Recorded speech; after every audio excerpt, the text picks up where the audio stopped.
ফুলের বাগান, প্রাকৃতিক দৃশ্য, অক্সিজেন, এগুলো খাইলে আপনার শরীর ভালো হয়ে যাবে।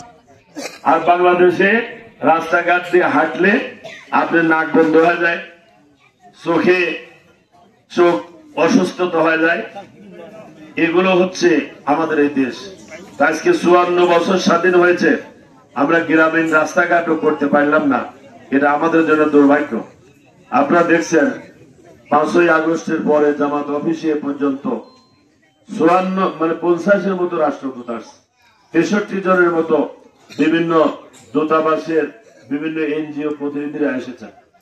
তারা বলেছে যে বাংলাদেশ গরিব বানায় রাখা হয়েছে। সিঙ্গাপুরের টোটাল ম্যান পাওয়ার হচ্ছে 33 লাখ, আর বাংলাদেশের 1.5 কোটি মানুষ বিদেশ থাকে। এই 1.5 কোটি বিদেশ থাকে, তারা তো বাংলাদেশের রেমিটেন্স পাঠায় না, কি বলে? প্রত্যেক মাসে টাকা পাঠাইতে। তো সেই দেশ উন্নতি হয় না। বাংলাদেশের বড় সম্পদ কি? ইউরোপ আমেরিকা বলে 18 থেকে 40 বছর বয়সের যুবকের সংখ্যা 3 ভাগের 1 ভাগ। এটা একটা দেশের উন্নয়নের জন্য বিরাট সম্পদ। আমাদের দেশে শুধু দুর্নীতিটা বন্ধ করলেই এই দেশ অনেক উন্নত হতে পারত, কিন্তু আজকে সেটা হয় নাই। সম্মানিত এলাকাবাসী, নামাজ এখনই শুরু হবে, আর 1 মিনিট আছে। আমি মাঝে মধ্যে আসি, সামনে আবার আসবো। আজকে একটু অসুস্থ, গতকালকে 13টা প্রোগ্রামে আমাকে বক্তৃতা দিতে হয়েছে। আজকে সেই কি বলে যে নগরবাড়িতে বন্দর উদ্বোধন ছিল, এরপরে প্রেসিডেন্টের মুভমেন্ট চলছে, সব মিলাই আরো অনেকগুলো প্রোগ্রাম, কয়েকটা জালসায় যেতে হবে। হঠাৎ করে ঠান্ডা লাগে, একটু সমস্যা। তো আপনাদের কাছে দোয়া চাই। আমি আশা করব 2-1 দিনের মধ্যেই শরীর ঠিক হয়ে যাবে।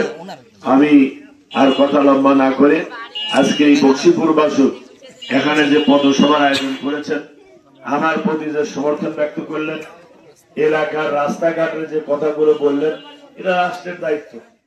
একটা নাগরিক যারা ট্যাক্স দেয়, আপনার এমন কোনো কাজ নেই তো ট্যাক্স দেন না। আপনি স্যান্ডেল কিনলে ট্যাক্স দেন, টুপি কিনলে ট্যাক্স দেন, জামা বানাইলে ট্যাক্স দেন, একটা হুন্ডা কিনলে ট্যাক্স দেন, তাই না? একটা হুন্ডা কিনলে 30,000 টাকা ট্যাক্স দিতে হয়। আপনি একটা লাইসেন্স করবেন, ট্যাক্স দিতে হয়। বিদ্যুৎ বিল দেন, আপনি পানির বিল দেন, গ্যাস বিল দেন।